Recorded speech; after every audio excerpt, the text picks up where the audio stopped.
Yeah, I think it was in May of 2020 we had our first virtual watch party.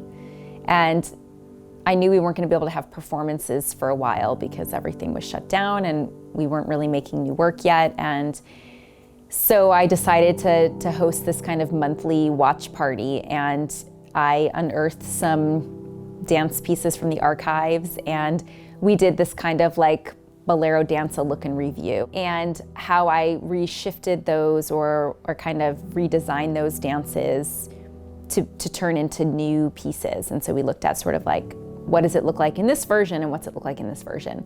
And people came to that watch party, and I was sort of like, okay, this is interesting. People are happy to sit at home and watch these old dances on film. Hannah, Nicole, and Talia, please come out and take a much deserved round of applause. And I'm going to give you a little standing ovation because that was by far the most together we've ever been. And we have been working together on Zoom. The only time I've seen Nicole and Talia in person is maybe 2 days in March and at the farm. Throughout the summer, we started building some material, and we decided to host the Day of Dance and Day of Art and Community at Appleberry Farm. And then I was sort of like, what now? Like, what's the next thing we can do? And we started making some dance films and started the YouTube series. And so we had some stuff that we were building in our spaces at home and some stuff that we were building in this, virtual online space. And so I decided to attempt to have our first virtual performance.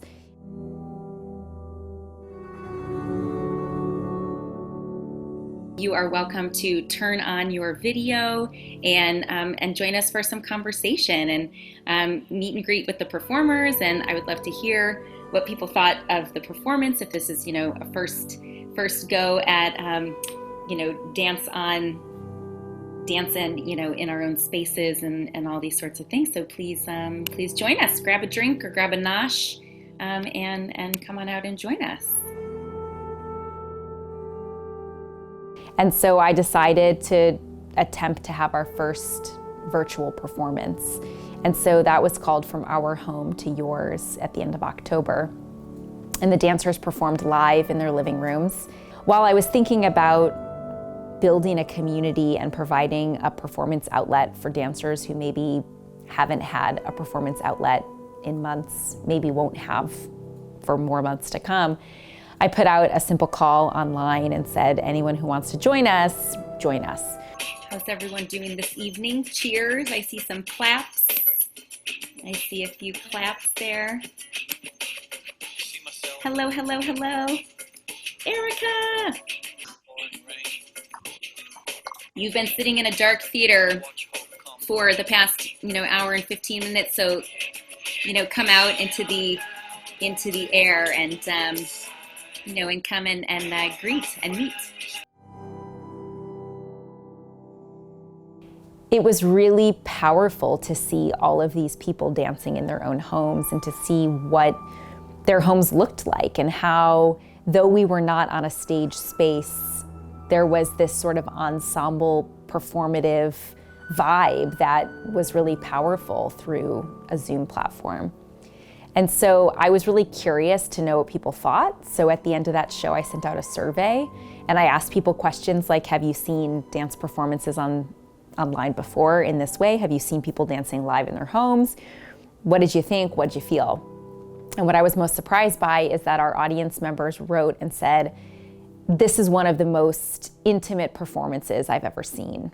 That there is this kind of magical thing that we're all figuring out how we can, how we can work together in this platform and make dance happen. But the phrase work that we've been building in that Loops in My Kitchen, all of that sort of stationary but very full-bodied movement was developed over the 7 months that we've been in quarantine. And they gave us fabulous feedback about hosting the share event afterwards, which enables audience members to talk with the performers and ask questions and sort of mix and mingle. I spoke in between the pieces, which is something that I really believe in, providing contextual information and kind of giving a guided tour for the viewer of what they're about to see and how the dances have been built. And I found that people really felt connected, not only to the performers in this Zoom performance, but they also felt connected to one another. There was something really powerful about it. And so that felt like a real win, that I was like, wow, we can actually make a performance from our homes. This actually worked. It was not an epic fail. And of course, there were a couple of tech blunders here and there and folks accidentally turning their cameras on and all those sorts of things. But all in all, it was an incredible success.